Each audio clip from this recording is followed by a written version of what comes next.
Hey guys, it's me again. I'm gonna sing Nia Titsi by Kiana Lowe and Amanda Vane. I couldn't find the instrumental for this song, so I'm gonna sing a cappella. So I hope you guys enjoy.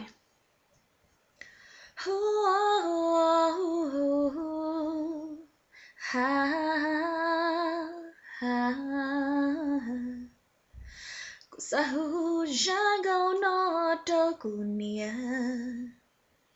Sakya ku nia tia ku luka ku sahu jagau no to ku ti tia yin chi mo li tu o yo bao tao con vì cu mo y linh nia vì cu mo y linh ti e cu lunga hey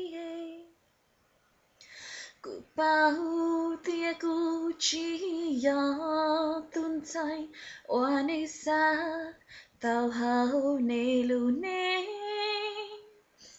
cụ sang ô cụ na cụ chỉ trao ô tu tao yêu cụ nê yên chỉ mô lắng chỉ yêu bao tao mẹ khó chờ ô nhỏ cú lu sa sơ hà ta cú mô ô cú lu nê là cú yo khăn trong mẹ tê chan ji mô cô ta ý chi